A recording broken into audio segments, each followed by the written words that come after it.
que los podamos ir revisando para que, ay Dios, voy aquí, para que lo podamos ir revisando para que cuando en julio tengamos la actividad, nada más se aprueben o no se aprueben en su totalidad. Así que está bien, hermano Augusto, esa es la idea. Entonces ahora ahí, sí. Ok. Yo me quedo por aquí. Muy bien, hermanos, estamos viendo sobre nuestro Dios perfecto en cuanto a la Trinidad. Aunque ustedes no lo crean, quizás sí me van a creer, pero hay mucho ataque, mucho ataque con respecto a entender la Trinidad de nuestro Dios. Y el ataque radica en una cuestión muy simple.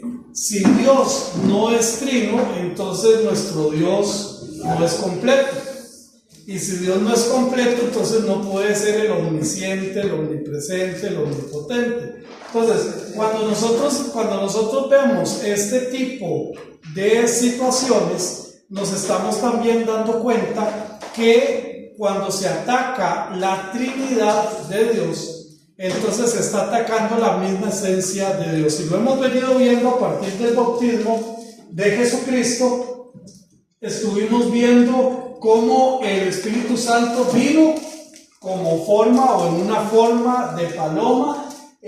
También vimos que Jesús viene hacia Juan el Bautista, que lo busca por una razón de peso. La razón por la que Jesús viene a Juan el Bautista es porque el que tenía la autoridad de bautizar de parte de Dios era Juan el Bautista, como claramente lo dice allá en el Evangelio de Juan, capítulo 1, en el verso 33, Juan 1:33, cuando dice Juan el Bautista: yo no le conocía, pero el que me envió a bautizar en agua lo veo. Ahora, ¿quién envió a Juan el Bautista?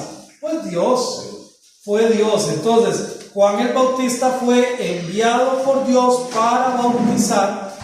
Jesucristo camina un promedio de 90 o 100 kilómetros para poder llegar donde está Juan y ser bautizado por Juan. ¿Por qué razón? Y yo les decía esto el martes pasado. Si Jesús, siendo el Hijo de Dios, pudo haber dicho: yo me puedo autobautizar, ¿y quién le decía a él que no? Y aquí, ¿para qué yo voy a ir tan largo hasta el Jordán? Puedo irme a bautizar aquí donde hay un cuerpo de agua que puedo meterme.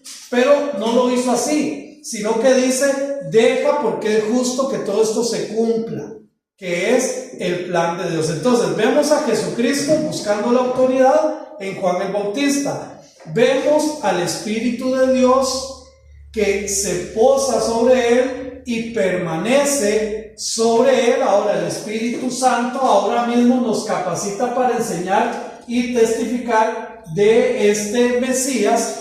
Y luego, ahora entonces vamos a ver en el versículo 17, estamos en Mateo, ¿verdad? En Mateo 3,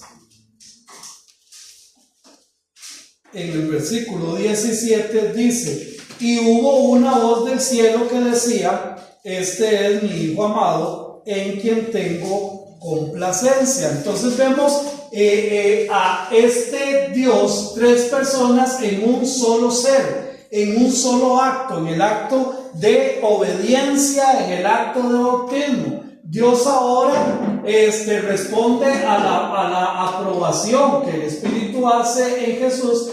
Sus palabras están altamente relacionadas con la obra de Jesús, con la obra que Jesús vino precisamente a realizar. Entonces vemos que hay una voz del cielo, que por supuesto es la voz de nuestro Dios, cuando dice: este es mi Hijo amado. Entonces ahora Dios mismo está aprobando todo lo que estaba pasando. Jesús caminando hacia quien tiene la autoridad. Juan el Bautista le dice: ¿por qué vienes a mí? Yo debería ser bautizado por ti y no tú por mí. Y Jesús le dice: deje porque es necesario que todo esto se cumpla, es necesario que todo esto pase. Y entonces cuando se da todo el acto, cuando se da todo esto, viene la voz de Dios aprobando todo esto. No solo en esta ocasión lo hizo, sino que también en la transfiguración y durante la semana previa a la crucifixión se escucha la voz de Dios diciendo: este es mi hijo, este es mi hijo, este es mi hijo. Ahora aquí vemos entonces tres manifestaciones de el mismo Dios. Y yo repito, entiendo que es difícil de comprender porque nosotros no lo tenemos. Es como tratar de comprender elefantes flotantes de color rosa. O sea, no tenemos en nuestra capacidad, en nuestra mente, pero sí es claramente visible, como les decía, en la palabra de Dios, ver esto. Este es mi hijo amado. Esta aprobación era para lo que hizo en el pasado, hace en el presente y hará en el futuro. Es su hijo y él lo respalda a este hijo. Entonces dice: este es mi hijo amado. Entonces ahí también se da que Dios aprueba directamente el ministerio de Jesús. Y no olvidemos que después de este evento, hablando del bautismo, solamente para que nos quede claro, después de este evento ya Juan el Bautista dejó de bautizar, porque ahora la autoridad la tenía Jesús con sus discípulos. Y la Biblia nos dice que no era tanto que Jesús bautizaba, sino sus discípulos. Y en Mateo capítulo 28, él toma esta autoridad y se la da ahora a sus discípulos en representación de la iglesia, cuando le dice Mateo 28, 19 y 20: por tanto, id y haced discípulos, bautizándolos en el nombre del Padre, del Hijo y del Espíritu Santo. Entonces, ahí vemos ahora la autoridad. Y como yo les decía, ahora ¿quién tiene esta autoridad? Esta autoridad no la tiene una denominación, esta autoridad no la tiene un concilio, esta autoridad no la tiene un pastor. Esta autoridad la tiene su iglesia, la iglesia de Jesucristo, la iglesia que él fundó. ¿Cómo sabemos y cómo reconocemos la iglesia de Jesucristo? Bueno, igual no tiene nombre. Entonces, la iglesia de Jesucristo se reconoce primero porque su máximo jerarca dentro de la iglesia es el Señor Jesucristo. Segundo, esa iglesia solamente hace lo que Jesucristo dijo que se hiciera a través de su palabra. Tercero, esa iglesia no es legislativa, no se pone a hacer reglas, sino que cumple todo lo que el Señor dijo a través de su palabra. Entonces, ahora sí, aquí en mi autoevaluación yo tengo que revisar si el bautismo que yo he tenido es el bautismo correcto o no lo es. ¿Cómo me doy cuenta? Por 4 puntos muy simples. Esto no lo tengo en el estudio, pero sí quiero por lo menos mencionarlo. Número 1, entender que para ser bautizado yo tengo que haber aceptado a Cristo Jesús en mi corazón. O sea, yo tengo que ser un hijo de Dios. Si yo no he aceptado a Cristo Jesús en mi corazón, ¿qué sentido tiene el bautismo? Si el bautismo es una evidencia externa de lo que internamente pasó, y si internamente no ha pasado nada. Entonces, primera regla para un bautismo correcto: ser un candidato correcto, una persona que ha aceptado a Cristo Jesús en su corazón. Segundo, el bautismo tiene que ser por la razón correcta. Muchas personas todavía piensan hoy en día que el bautismo es un requisito para ser salvo, y no es así. No es un requisito para ser salvo. El bautismo es un acto de obediencia. Entonces yo tengo que entender que la razón por la que yo me bautizo porque es un acto de obediencia, no porque eso me va a hacer más salvo o más santo o más hijo de Dios. Tercero, la forma correcta. Es un bautismo, y la palabra baptizo, que es una transliteración del griego, quiere decir sumergido. No es echándole agua en la cabeza. No es echándole un balde de agua porque como no lo puedo bautizar, entonces sí tengo que echarle. No, es la forma correcta. Y la forma correcta es bautizándolo, sumergiéndolo. Esa es la fórmula correcta. Y por último, que es de lo que estamos hablando, la autoridad correcta. Fui bautizado por una iglesia donde el Rey y Señor es el Señor Jesucristo. Fui bautizado por una iglesia que realmente respeta la palabra del Señor y cumple la palabra del Señor. Fui bautizado por una iglesia que realmente estaba siguiendo las ordenanzas de nuestro Señor Jesucristo. Bueno, si la respuesta es sí a estas 4 evidencias, pues gloria a Dios. ¿Sí, mi hermano? Nada más para sacarle un aclarar esto. Yo tuve un problema con mi hermana una y otra vez con respecto al bautismo. Porque ellos se bautizan y salen a pasear al mundo y después regresan y vuelven otra vez a bautizarse. Y le digo a ella que eso no es así. Y pues sí. Ahora, el acto del bautismo, yo tengo que entender lo que es un asunto mío con Dios. Ahora, si una persona, por ejemplo, se bautizó y no lo hizo de corazón, realmente no se había entregado a Cristo y ahora vuelve y dice, no Señor, de veras, yo lo había tomado esto como una broma, como un vacilón y ahora quiero hacerlo correctamente, ya es un asunto de esa persona con Dios, porque nosotros no tenemos un salvadómetro, ¿verdad? Entonces se lo pongo en la frente, si es salvo se pone en rojo y si no es salvo se pone en verde. O sea, yo no tengo eso para saber. Entonces ahí es mucho la conciencia de cada persona. Una vez una hermana me decía, hermano, es que yo he estado en 5 grupos y en los 5 grupos me han bautizado, me decía. Y yo le decía, bueno, realmente en 4 en 4 la han mojado. Realmente un bautismo ha sido en 1, ¿verdad? Pero yo no puedo, o sea, lo que yo le quiero decir, hermano Carlos, yo no puedo cuestionar a alguien que lo haga y lo vuelve a hacer porque internamente siente que es necesario hacerlo. ¿Sí? Y esperemos que esa sea la correcta y que esa sea, que a partir de ahí sí viva una vida cristiana como Dios manda, ¿verdad? Ese sería se puede hacer, entonces. Se puede hacer. Cada persona sabrá, es como ya le doy la palabra, mi hermanito, es como cuando una persona dice, ya yo le entregué mi vida a Cristo, pero realmente internamente sabe que no es así. Y después de unos años dice, no, es que yo no me siento seguro de esto, yo necesito ahora sí decirle al Señor esto, y lo hace. O sea, ¿quién soy yo para decir, no, ya usted lo hizo? Cuando, o sea, no.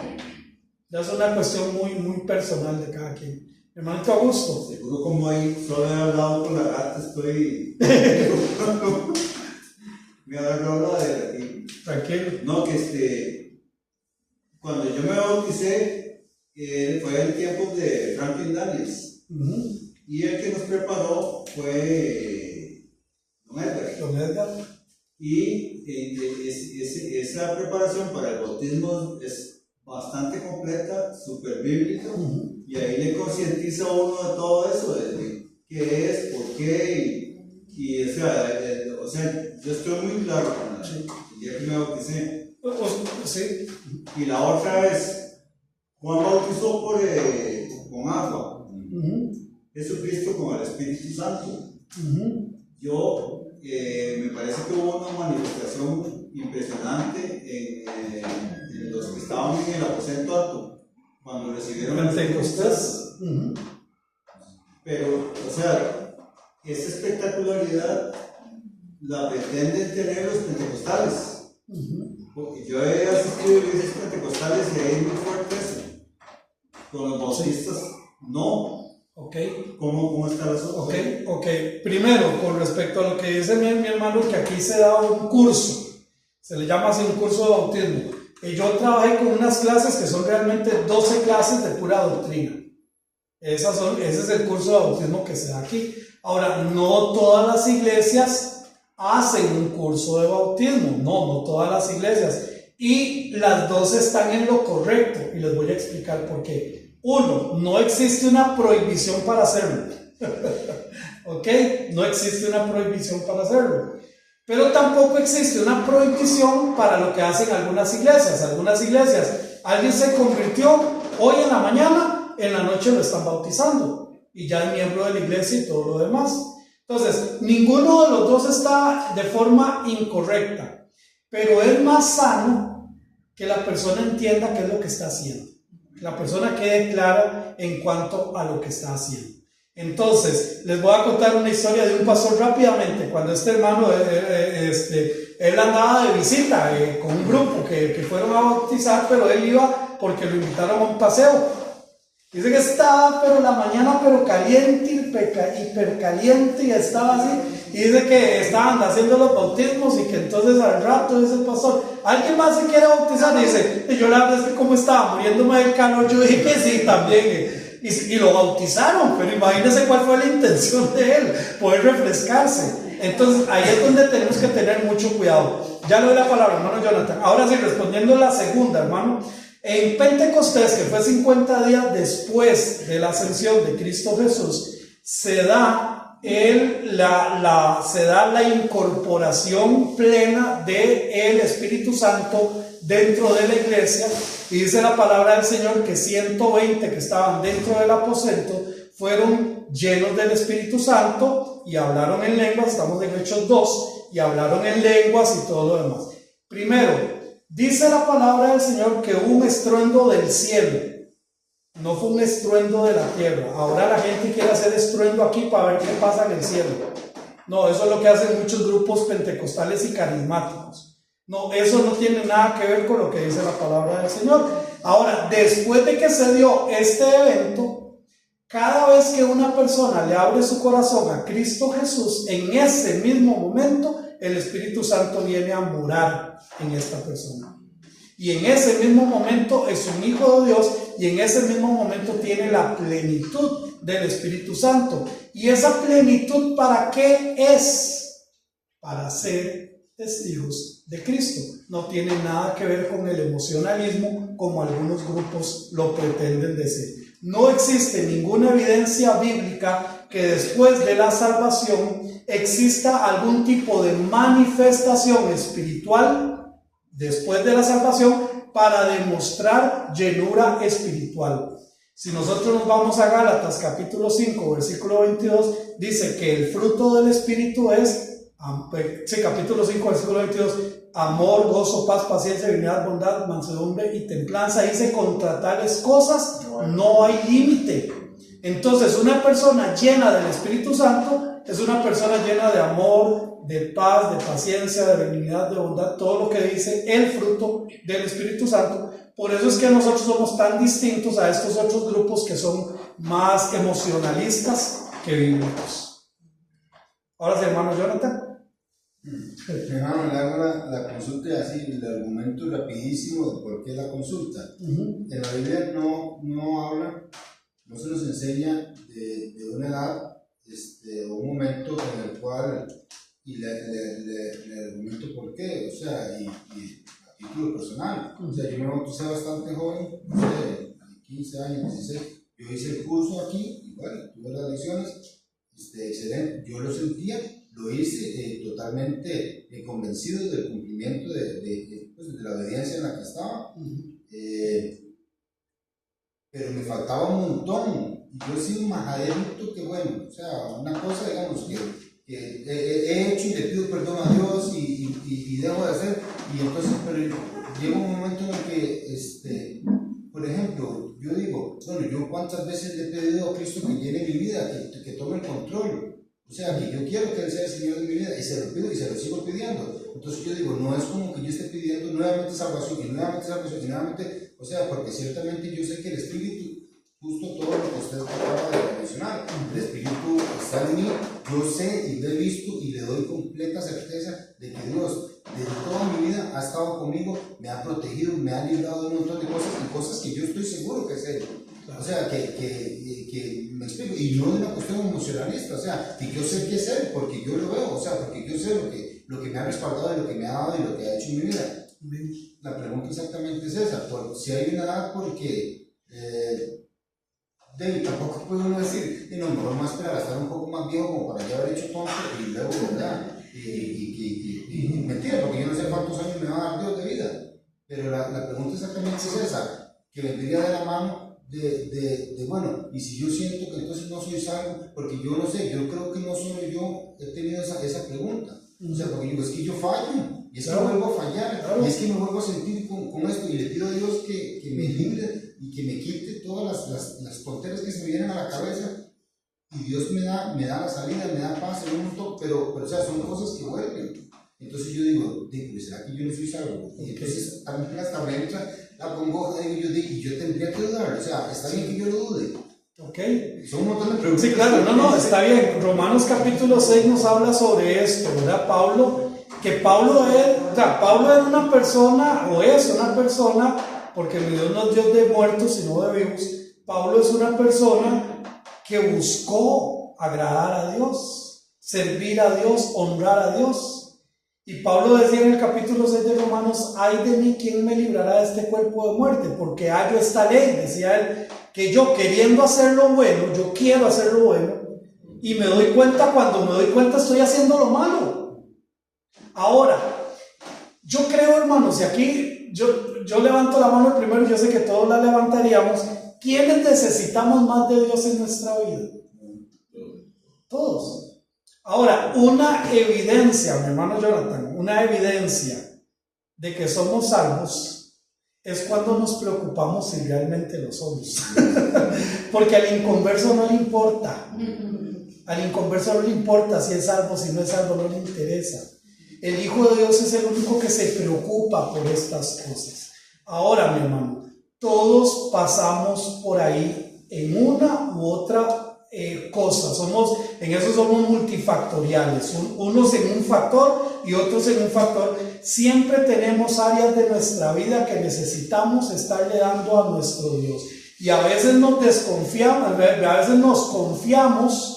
No, ya eso ya se lo entregué al Señor, y cuando me di cuenta, Satanás me mandó el dardo y me fui con todo. Entonces tengo que otra vez hacerlo. O sea, ese es el proceso de vida de todos los hijos de Dios. Por eso en el Salmo 103 hay un versículo que me encanta, porque dice, porque Él sabe que somos polvo.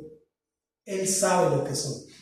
Y nos duele, y cuando pecamos nos duele y nos sentimos mal. Otra evidencia de que soy un hijo de Dios. ¿Por qué? Porque el inconverso peca y no le importa, no le interesa.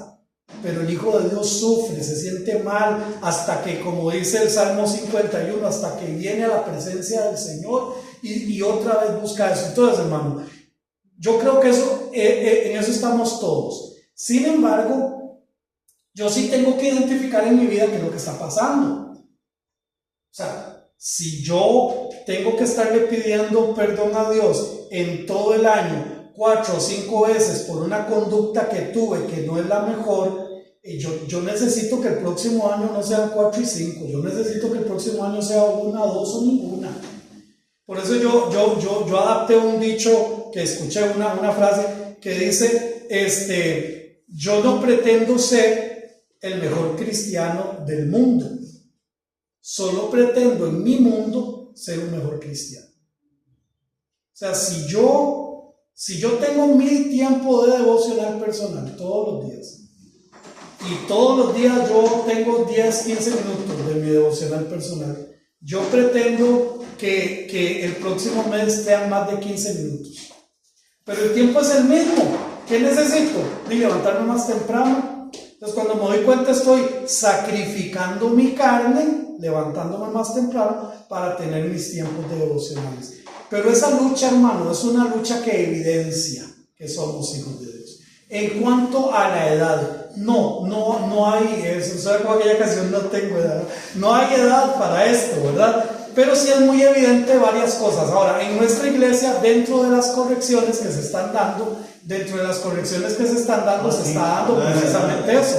¿Sí? Porque dentro de los estatutos se dice que se permite en la iglesia tener el bautismo a partir de los 15 años. La razón es muy simple por lo siguiente. Porque los miembros de una asociación solo se admiten miembros mayores de 15 años. Entonces, desde ese punto de vista suena muy lógico. Entonces, si somos una asociación, ¿verdad? entonces la edad es a los 15 años. Es lógico, pero no es bíblico. Ahora, tampoco es bíblico que un chiquito de 5, 6 o 7 años me venga a mí y le diga que quiere ser bautizado. Entonces, tratando de conjuntar esto, la propuesta para los reglamentos que están siendo revisados es que se va a permitir el bautismo a niños de 12 años en adelante, pero bajo un procedimiento. Primero, que el niño manifieste que quiere ser bautizado. Segundo, el papá entrevistando a los encargados o los tutores legales de ese niño para que podamos entender que realmente se le permite, porque el niño no se manda solo, ni como iglesia vamos a bautizar a un niño si sus padres no están de acuerdo. Y número 3, con una entrevista previa con el niño, con sus padres, para saber si realmente está entendiendo. Y hermanos, déjenme decirles lo que decía mi hermano. Yo acepté al Señor a los 4 años, lo tengo totalmente claro, en un club de niños un sábado en la tarde. Y me bauticé a los 9 años. O sea, totalmente claro de lo que estaba haciendo. Entonces, desde ese punto de vista, espero haberle dado respuesta a todo. Mi hermano Carlos. Sí, señor. Vamos a avanzar. Sí, señor. Yo veo que Jesús con sus discípulos encontró, porque los discípulos fueron donde él le pidieron que les enseñara a orar. Y en la oración que el Señor les enseñó está el cordero, el perdón, el modelo, está el perdón. Porque de ahí Pablo dice que no es librado de este cuerpo pecaminoso, somos pecadores. Aunque no llegamos a robarle a fulano y tal o hacer, pero en algún momento de nuestra vida o nuestros días de caminar, pecamos. Sí. Por eso el Señor dejó ese modelo de que tenemos que pedir perdón. Sí. Pero es no pecar. Ese es el punto, ahí va. No podemos tomar esto como excusa, es que ni modo, yo soy así. No, suave López.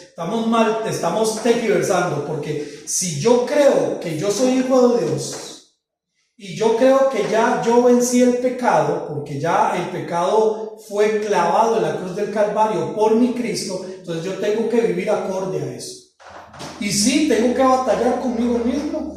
Y sí, tengo que batallar para no gritar, para no exaltarme, para no esto, para no lo otro, para no robar, para no mentir, para no tomar, para no fumar, para no estar viendo mujeres que no son mi esposa, para tener cuidado con la pantallita del teléfono. O sea, esa es la lucha de todos los días, pero no podemos excusarnos de que es que como yo, entonces, Dios sabe. Entonces, ese es el cuidado que hay que tener, ¿verdad? En cuanto a eso.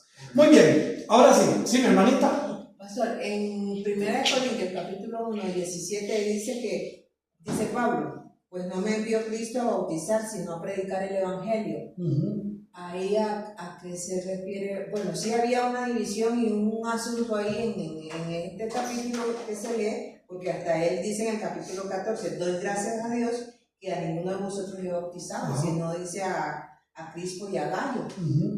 Okay. Entonces, bueno, estamos hablando de la iglesia de Corinto, ¿verdad? O sea, la iglesia de Corinto era un desmadre, perdón. Era un desmadre. Entonces, Pablo les está diciendo, porque esta carta, Pablo, 1 Corintios, Pablo la contesta, obedece a una familia, los de Chloe, que le cuentan una serie de cosas que están pasando en la iglesia.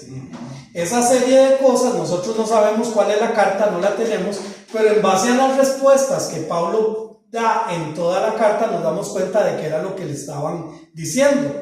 Dentro de las cosas que le estaban diciendo en el capítulo 1 de 1 Corintios, le estaban diciendo aquí hay un pleito interno. Unos dicen que son de Pablo, otros dicen que son de Silas, entonces los de Silas se sentaban a aquel lado, los de Pablo iban atrás, los de los otros, y otros que jugaban de muy espirituales, de nosotros somos de Cristo, pero ninguno se unía, era un pleito lo que había. Entonces Pablo, entendiendo ese contexto que está tratando él de solucionar, es cuando él dice más adelante, dice, porque uno es el que pone la semilla, otro es el que riega la tierra, pero el crecimiento lo da Cristo, es Dios. Entonces, bajo ese contexto es que Pablo dice, le doy gracias a Dios de que yo, a todos los que están ustedes ahí peleando, de ustedes yo no he bautizado a ninguno, sino fulanito y fulanita, nada más. Entonces lo está usando no como un argumento de que yo no vine a bautizar, yo no soy el que bautizo, no, sino que lo está usando como un argumento. O sea, no se peleen por mí, ni se peleen por Silas, ni se peleen por Apolos, ni se peleen por Cristo. No se peleen, porque aquí ninguno puede decir, es que yo fui bautizado por Pablo, y el otro, yo fui bautizado por Silas. O sea, ese es el argumento que Pablo está usando. No es que está diciendo que él como apóstol, ¿verdad?, no tenía la autoridad de bautizar. No sé si con eso le responden. ¿Ok? Muy bien, sigamos al otro punto. Ok, vamos a ver. El siguiente punto. 3 personas con un mismo propósito. Vamos a ir, vea, hermanita, estaba en 1 Corintios. Vamos a 1 Corintios, capítulo 12. 3 personas en un mismo propósito. ¿Quién me quiere leer esos versículos del 3 al 6? 1 Corintios, capítulo 12, 3 al 6. del 3 al 6.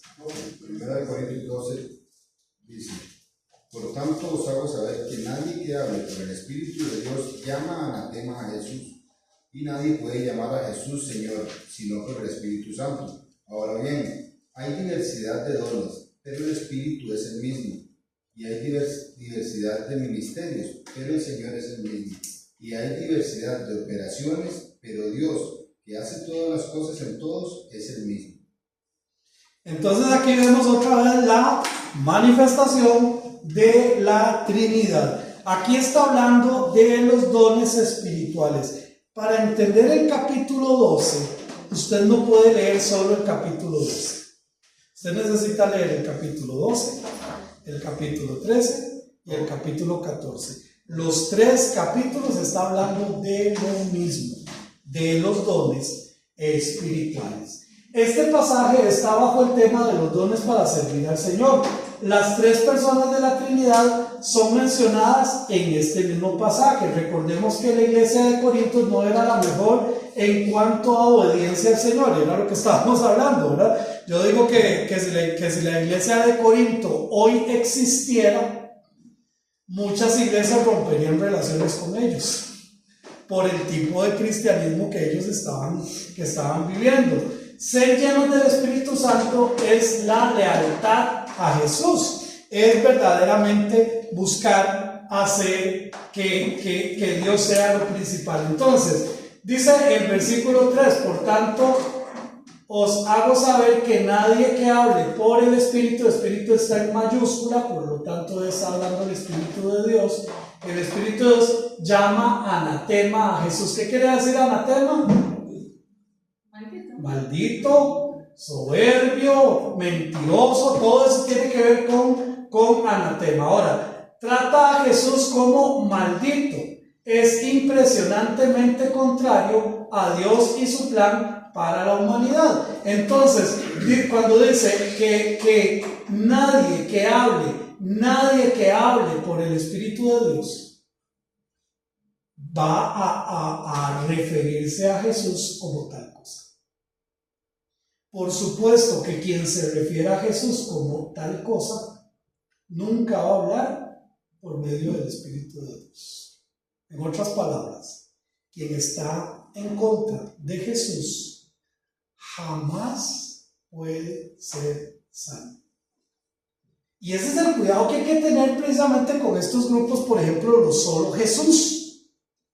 Porque los solo Jesús van en contra de la Trinidad.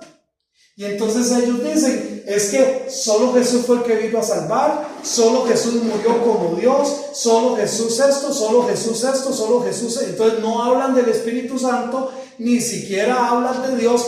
Cuando se refieren a Dios el Padre, se refieren de Él como en el Antiguo Testamento y se refieren a Jesús en el Nuevo Testamento. Y este es el problema. ¿Qué están diciendo ellos? El Espíritu Santo no es Dios. Y vean el cuidado que hay que tener. ¿Por qué? Porque fue el Espíritu Santo quien dio la señal que Él era Jesús. ¿Me doy a entender, hermanos? Entonces, aquí vemos a Jesús, o aquí vemos en medio del tema que son los dones, encontramos al Espíritu Santo. Y nadie puede llamar a Jesús Señor, sino por el Espíritu Santo. Ahora entonces le da vuelta a la ecuación. Si alguien llama anatema a Jesús, no es nunca un hijo de Dios. Si alguien llama a Jesús Señor, Bueno, es porque es precisamente dirigido por el Espíritu de Dios.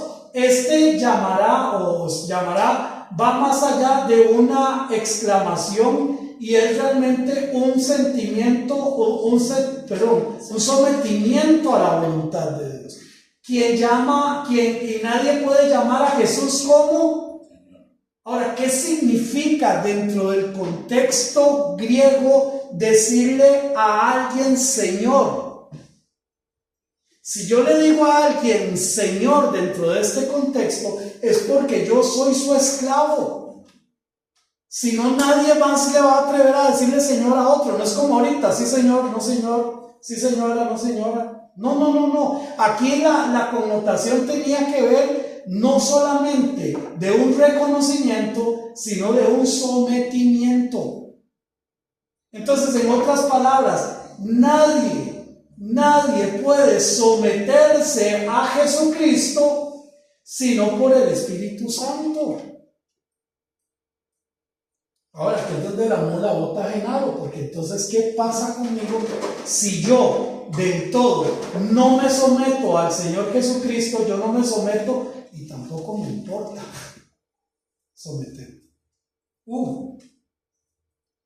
Porque entonces aquí estamos, nadie puede llamar a Jesús Señor si no es por el Espíritu. Entonces este llamarlo es someterse a la voluntad. Esto solo pasa cuando el Espíritu Santo encuentra un corazón sumiso y modelable ante el poder de Dios y su palabra. Ahora, este modelable, hermanos, es que aquí es donde estamos todos, lo que hablábamos ahorita.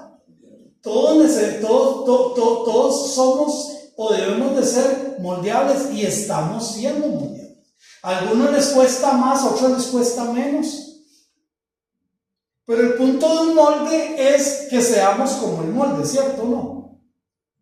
Entonces, si la masa no se acomoda, bueno, algo habrá que hacer, echarle más agua o qué sé yo, ¿verdad? Como el barro en las manos del alfarero. El barro va tomando forma, pero cuando hay una aspereza, ¿qué hace el alfarero? Quitar la piedra. Y a veces quitando la piedra se rompe el jarrón que se estaba haciendo. Entonces hay que otra vez empezar de nuevo. Pero ahora, realmente somos moldeables, hermanos. O sea, realmente somos moldeables. Hay algo en la palabra de Dios. Va en contra de lo que yo he aprendido. Está bien, va en contra de lo que se ha aprendido.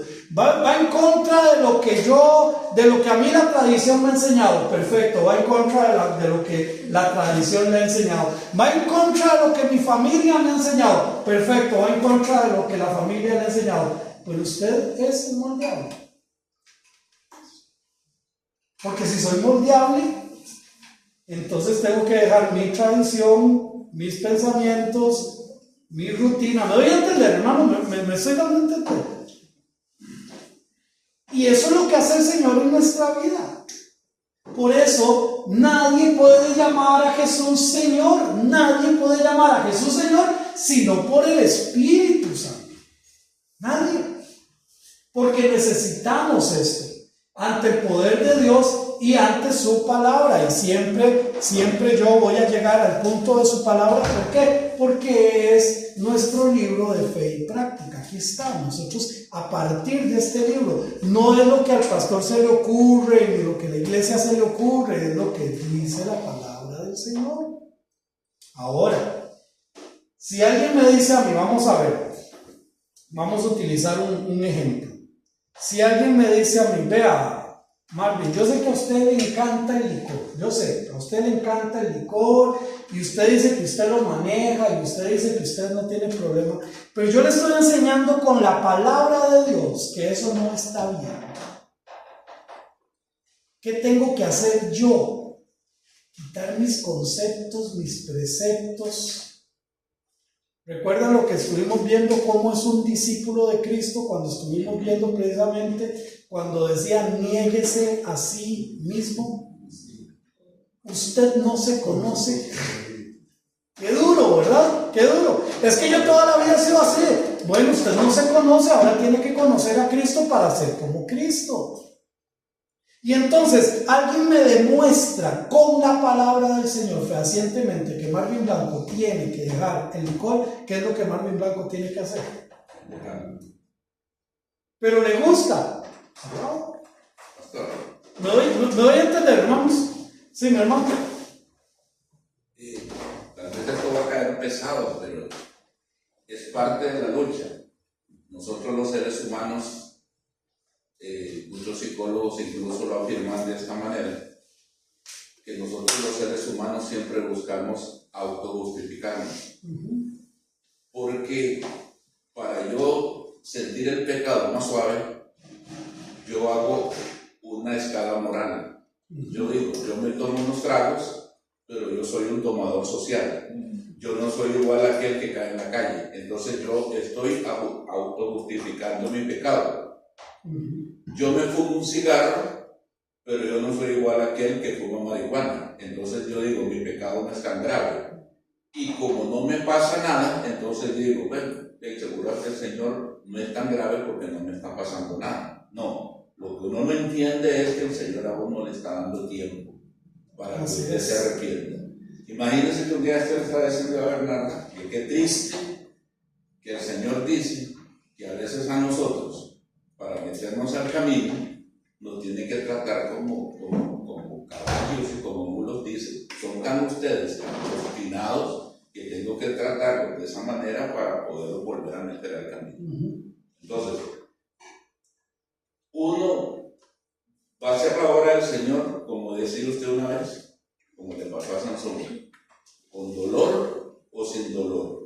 Pero que el Señor va a hacer lo que quiere que hacer con cada uno de nosotros, eso va a depender de la escala moral que nosotros queramos poner. Y lo reafirma eso que está diciendo usted aquí.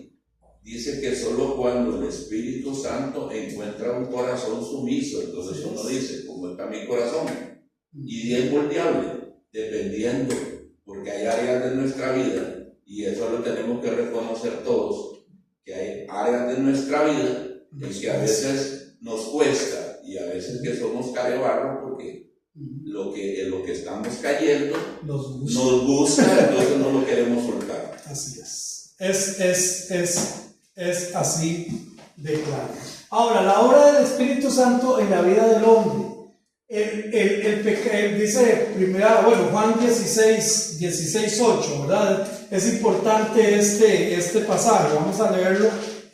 Tal vez no nos vamos a meter mucho porque son muchos pasajes, pero si estamos hablando del Espíritu de Dios, ¿qué es lo que hace el Espíritu de Dios? Ahí, en Juan 16, versículo 8, que lo tenga lo puede leer. Bueno, del 8 al 11. Y cuando Él venga, convencerá al mundo de pecado, de justicia y de juicio.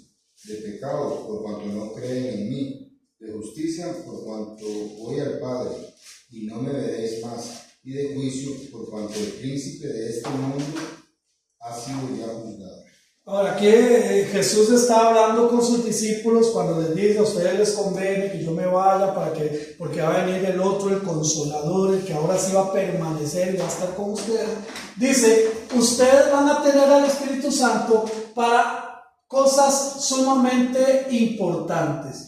Primero, convencer de pecado.